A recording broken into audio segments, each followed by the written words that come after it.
পাহাড় চড়তে ভালোবাসেন, পাহাড়কে ভালোবাসেন, নেচারকে ভালোবাসেন, তারা অবশ্যই উঠবেন।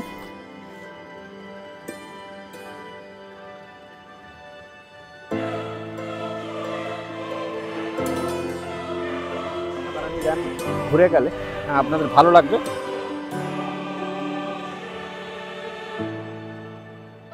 পাহাড়, নদী, ঝর্ণা, ড্যাম, লেক, সাথে সবুজে ঘেরা জঙ্গলের রাস্তা অ্যাডভেঞ্চার করতে হলে আপনাদের চলে আসতে হবে অরণ্য সুন্দরী ঝাড়গ্রাম জেলাতে। ঝাড়গ্রামের দুটি জায়গাকে কেন্দ্র করে মূলত পর্যটন গড়ে উঠেছে। একটি হলো ঝাড়গ্রাম টাউন, আরেকটি হলো বেলপাহাড়ি। আজ আমি বেলপাহাড়ি হয়ে ঝিলমিলি যাব। যেতে যেতে আপনাদেরকে দেখাবো গাডরাসিনী হিল, খাদারানি লেক, ঘাগরা জলপ্রপাত, ঝিলমিলির রিমিল রিসর্ট, তালবেড়িয়া ড্যাম ও লালজল পাহাড়। এই ভিডিওর মধ্যে আমি সমস্ত ইনফরমেশান দিয়ে দেবো আপনাদের। কলকাতা থেকে কিভাবে বেলপাহাড়িতে বেলপাহাড়ি থেকে কিভাবে ঝিলিমিলি বা রিমিল রিসোর্টে যাবেন, বেলপাহাড়িতে কোথায় থাকবেন, বেলপাহাড়িতে কি কি দেখবেন। Hello friends, welcome back to my channel. আমি লক্ষ্মী আপনাদেরকে স্বাগত জানাচ্ছি আমার চ্যানেলে আরেকটি নতুন ভিডিও দেখার জন্য। স্কিপ না করে সম্পূর্ণ ভিডিওটি দেখুন, আশা করি নিরাশ হবেন না। আর আমার চ্যানেলে নতুন হলে চ্যানেলটি সাবস্ক্রাইব করে পাশে থাকা বেল আইকনটি প্রেস করে রাখুন, যাতে করে ইন ফিউচার আমি আর আপনি কানেক্ট থাকতে পারি এবং আমার ভিডিওর নোটিফিকেশান পৌঁছে যায় আপনার কাছে। Hello friends, good morning. Weekend এবং ছুটির দিন ধেড়ুয়ার যে ব্রিজ, সেই ব্রিজের উপরে দাঁড়িয়ে আছে। এখন বাইক নিয়ে যাব বেলপাহাড়ি। কলকাতা থেকে বেলপাহাড়ির দূরত্ব 200 কিলোমিটার। আপনারা চাইলে ট্রেনে আসতে পারেন ঝাড়গ্রাম পর্যন্ত, সেখান থেকে বাস বা প্রাইভেট কারে করে বেলপাহাড়ি ঘুরতে পারেন। কারের ব্যবস্থা যে সমস্ত রিসোর্টে আপনারা থাকবেন তেনারাই ব্যবস্থা করে দেন। আরেকটি রাস্তা মেদিনীপুর ধেড়ুয়া হয়ে বেলপাহাড়ি, যে রাস্তাতে আমি যাচ্ছি, এই রাস্তাতেও আপনারা আসতে পারেন। বাইক, কার বা বাসেও এই রাস্তাতে আসতে পারেন, তবে বাইক বা কারে হলে আমি স্পেশালি এই রাস্তায় রেকমেন্ড করছি আপনাদেরকে। জঙ্গলের সৌন্দর্য দেখতে দেখতে আপনারা যেতে পারেন। চলুন, আমি এসে গেছি বেলপাহাড়ি থেকে প্রায় 10 কিলোমিটার দূরে গাডরাসিনী পাহাড়ের। বেলপাহাড়ির যে মেন আকর্ষণ গাডরাসিনী পাহাড়, সেই পাহাড়ের নিচে যেখানটা পার্কিং স্লট, গাড়িগুলো দাঁড়িয়ে আছে দেখতে পাচ্ছেন, ওই জায়গাতে আমি দাঁড়িয়ে আছি। উপরে উঠবো, উপরে একটা মন্দির আছে আর গুহা আছে।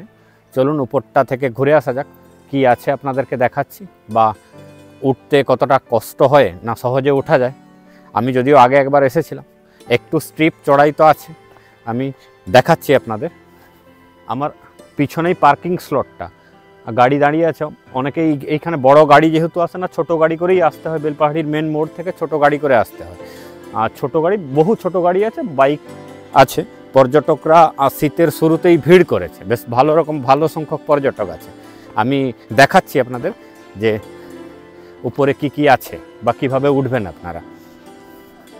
শুরুর যে রাস্তাটা, শুরুই হচ্ছে যে রাস্তা দিয়ে, সেটা হচ্ছে প্রথমে মানে এমনি বোল্ডার, জঙ্গলের মধ্য দিয়ে রাস্তা, বোল্ডার রাস্তা। পাহাড়ের চড়াই তো, একটু উপরে ওঠার পরে আস্তে আস্তে দম হয়ে যাবে। যারা নেচারকে ভালোবাসেন তারা অবশ্যই উঠবেন, ভালো লাগবে। উপরে বনের মধ্যে দিয়ে পাথুরের রাস্তা, পা স্লিপ করবে। আর উপরে হচ্ছে 300 মিটার স্ট্রিপ চড়াই। উঠে আসার পরে শ্রী শ্রী বাসুদেব ভগবান মন্দির, ঠাকুরমশাই আছেন, পুজো চলছে। নিচ থেকে, পাহাড়ের নিচ থেকে উপরে উঠে আসার পরে শ্রী শ্রী বাসুদেব ভগবানজির মন্দির আছে, সেখানে প্রণাম করে উপরে যে শিব মন্দির আছে, সেই শিব মন্দিরে উঠছি।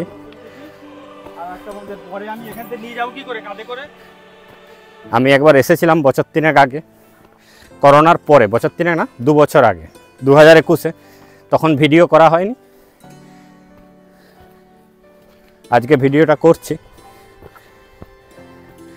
দেখুন, অবশ্যই ভালো লাগবে।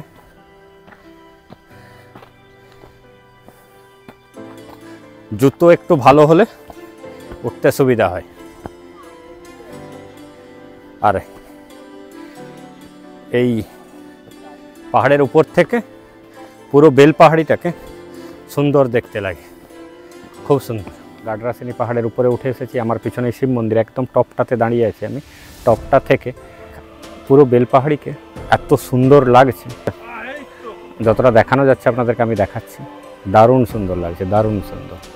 এই পাহাড়ে উঠতে ভালোবাসো, পাহাড় ভালোবাসো আর নেচারকে ভালোবাসো, তাহলে এই ভিউ আপনাদের অবশ্যই দারুণ আনন্দ দেবে। আর সবাই উঠতে পারবে, একটু সময় নিয়ে উঠতে হবে, সঙ্গে জলের বোতল থাকলে ভালো হয়।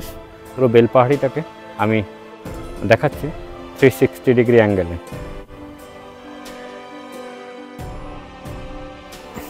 এইখান থেকে কেমন যেন পুরো বেলপাহাড়িকে দেখে দার্জিলিং ফিলিংস হচ্ছে, আপনাদেরও হবে। কুয়াশাও আছে, তো বেশ সুন্দর লাগছে। এত সুন্দর দৃশ্য দেখে মন প্রাণ সব ভরে যাবে।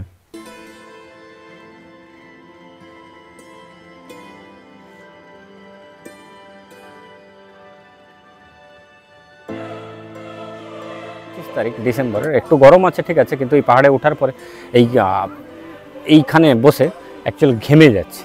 আর এই এত সুন্দর লাগছে চারিদিকটা দেখুন। ঝাড়গ্রাম জেলাকে যে অরণ্য সুন্দরী বলা হয়, সত্যি অসাধারণ ভিউ।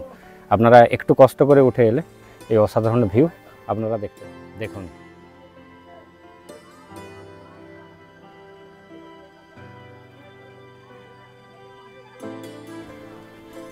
পাহাড়ের উপরের যে শিব মন্দির, ঠাকুরমশাই এসে পুজোর জোগাড় করছেন, এক্ষুনি খুললেন উনি, পুজো হবে এখানে। প্রণাম জানিয়ে মন্দিরে প্রণাম করে আমরা নিচে যাব। উঠতে অবশ্যই ভালো লাগবে, খুব একটা হাইট না, আস্তে আস্তে উঠবেন, কোনো অসুবিধা নেই।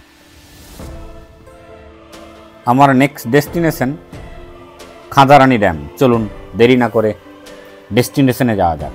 আমি এখন চলে এসেছি বেলপাহাড়ি থেকে 8 কিলোমিটার দূরে খাঁদারানি ড্যাম। আমি দেখছি, সঙ্গে আপনাদেরও দেখাচ্ছি।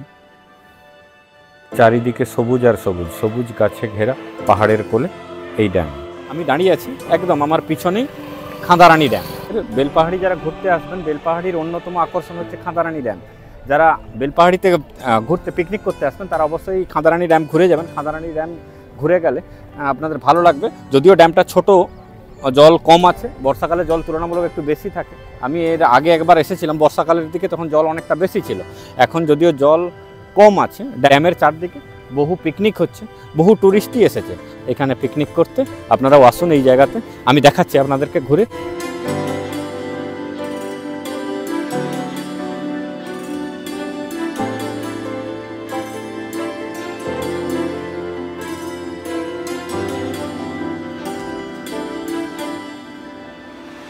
বনের মধ্যে লেক তো দারুণ এক অনুভূতি, বেশ ভালো লাগছে। বাচ্চারা খেলাধুলা করছে তার মাঝে।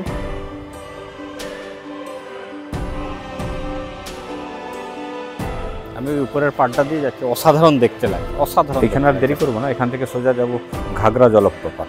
চলুন পরের ডেস্টিনেশনে আপনাদেরকে নিয়ে যাই। বেলপাহাড়ি থেকে 7 কিলোমিটারের উত্তরে কালো পাথরের গভীর গিরিখাত, যার মধ্যে পাহাড়ি ঝর্ণা প্রবাহিত হয়েছে। ঘাগরা জলপ্রপাত, অনেকে এই জলপ্রপাতকে গরিবের নায়াগ্রা ফলস বলে। ঘাগরার যে পিকনিক স্পট সেখানটায় দাঁড়িয়ে আছে, আজকে বহু গাড়ি এসেছে এখানে। আচ্ছা, এখানে পিকনিক করার জন্য মানে গাড়ির পার্কিংয়ের জন্য কত টাকা লাগছে? গাড়ির 4 চাকা 30, হ্যাঁ, আর টু হুইলার 10। টু হুইলার 10 আর 4 চাকা 30। আর পিকনিক করতে হলে কোনো চার্জ লাগছে নাকি? পিকনিক করতে হলে চার্জ লাগে না, তাই তো? লাগে। কত? বাসে 100 টাকা আর 4 চাকায় 50 টাকা। আচ্ছা, যা শুনলাম যে বাসে করে যদি আসে তাহলে তাতে 100 টাকা নেবে, আর 4 চাকা ছোটো গাড়ি আর কি, তাতে 50 টাকা। আমি পিকনিক স্পটটা থেকে নিচের দিকে যাচ্ছি, যেখানে জলাধারটা আছে, ঘাগরা জলাধার। আজ এই জায়গায় বহু লোকের সমাগম হয়েছে, পিকনিক করতে বহু লোক এসেছে স্পট থেকে। ঘাগরা যে জলাধারে চলে এসেছে, এখানে দেখাচ্ছি আমি, বহুজন স্নান করছে এই জলে। দেখুন আমার বাম দিক খাঁদারানি ও দোমুয়ানি নদীর উপচে পড়া জলের সাথে তারাফেনী নদীর জলের মিলনের ফলে এই জলপ্রপাতের সৃষ্টি হয়েছে। জল খুব পরিষ্কার, সাইডের বড় বড় কালো পাথরগুলোকে দেখুন। বর্ষাকালে জল পুরো ভর্তি হয়ে থাকে, এখন জল কমে গেছে, বড় বড় পাথর, কালো পাথর বেরিয়ে এসেছে। আমি দাঁড়িয়ে আছি ঘাগরাতে। ঘাগরা নাম হওয়ার পিছনে কারণ আছে যে ঘাগরা শব্দটা এসেছে গাগরা থেকে। স্থানীয় ভাষায় গাগরা মানে হলো জল ভরার কলসি। প্রাকৃতিকভাবে ঘাগরা গিরিখাতের আকার কিছুটা কলসির মতো। আমি দেখাচ্ছি, আপনাদেরকে দেখলেই বুঝতে পারবেন। আমার সামনের এই গর্তগুলোকে দেখুন, সামনে থেকে দেখলে কলসির মতোই মনে হবে। পাথরের মধ্যে গর্ত গর্ত হয়েছে, এতে বর্ষাকালে জল পরিপূর্ণ হয়ে থাকে। এখন জল কমেছে। সামনে দেখুন কিছুটা বস্তা দিয়ে বাঁধের মতো করে জল আটকে আস্তে আস্তে ছাড়া হচ্ছে। এই জলের মধ্যে অনেকে স্নান করছে, সেটা আপনাদেরকে আমি দেখালাম আগেই। এখানে অল্প একটু সময় কাটিয়ে আমরা এখান থেকে সোজা বেরিয়ে যাব ঝিলমিলি। ঝিলমিলিতে রিমিল রিসর্টে গিয়ে আপনাদের সাথে দেখা হচ্ছে। পরের ভিডিওতে দেখাবো রিমিল রিসর্ট, তালবেড়িয়া ড্যাম, লালজল গুহা। ভিডিওটি ভালো লাগলে লাইক করে শেয়ার করবেন, বন্ধুদের দেখার সুযোগ করে দেবেন। কিছু জানার বা জানানোর থাকলে অবশ্যই কমেন্টে জানাবেন। আর আমার চ্যানেলে নতুন হলে চ্যানেলটি সাবস্ক্রাইব করে পাশে থাকা বেল আইকনটি প্রেস করে দেবেন, যাতে করে আমার ভিডিওর নোটিফিকেশান পৌঁছে যায় আপনার কাছে। সবাই ভালো থাকবেন, সুস্থ থাকবেন।